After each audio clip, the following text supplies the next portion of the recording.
सबसे पहले Google search bar में हम लिखेंगे UDICE प्लस स्टूडेंट। ये वेबसाइट आपको डिस्क्रिप्शन में भी दी गई है। सर्च करने के बाद इस तरह का इंटरफेस आता है। हम यहां पर क्लिक करेंगे। यहां से हमें स्टेट सिलेक्ट करना है। हम सिलेक्ट करेंगे महाराष्ट्र।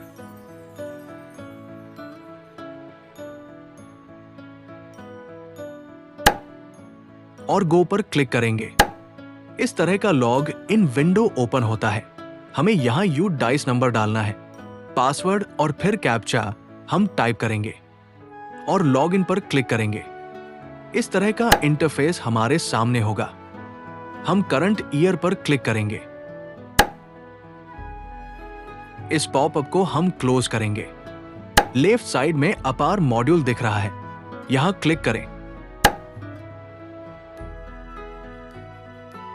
यहां से क्लास सेलेक्ट करें।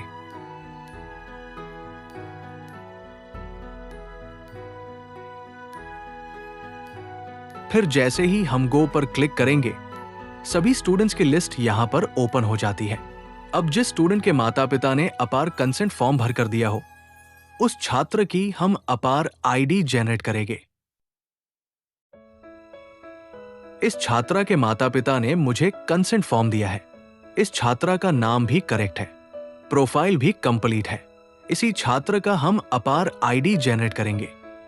यहां जनरेट बटन है। जनरेट बटन पर हमने क्लिक किया। अब यहां पर उस छात्र की इंफॉर्मेशन आ गई है। नीचे ये फॉर्म हमें भरना है। हमने जो माता पिता से कंसेंट फॉर्म भर के लिया था, उसी की इंफॉर्मेशन यहां भरना है। कंसेंट फॉर्म के हिसाब से यहां हम छात्रा के पिता का नाम डालेंगे। यहां से हम फादर सिलेक्ट करेंगे। यहां आधार कार्ड सिलेक्ट करेंगे। यहां पिता का आधार नंबर डालेंगे।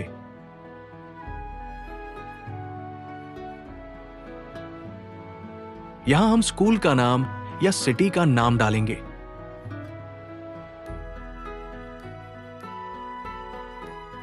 जिस दिनांक को हमें कंसेंट फॉर्म पड़ा हुआ है, वही दिनांक यहां डालेंगे।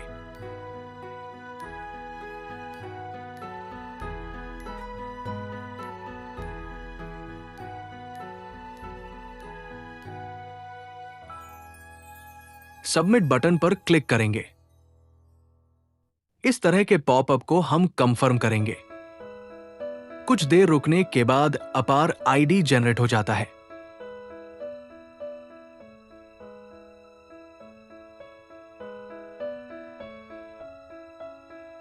यहां स्टेटस देखिए, स्टेटस रिक्वेस्टेड बता रहा है। कुछ घंटे में यहां अपार आईडी हमें मिल जाएगा। मुझे आशा है आपको ये वीडियो पसंद आया होगा। यदि अभी तक आपने हमारे school to you YouTube channel को सब्सक्राइब नहीं किया तो सब्सक्राइब कर लें। बेल आइकन को क्लिक कर लें ताकि आपका नए वीडियो की अपडेट मिल सके और वीडियो को लाइक करना ना भूलें।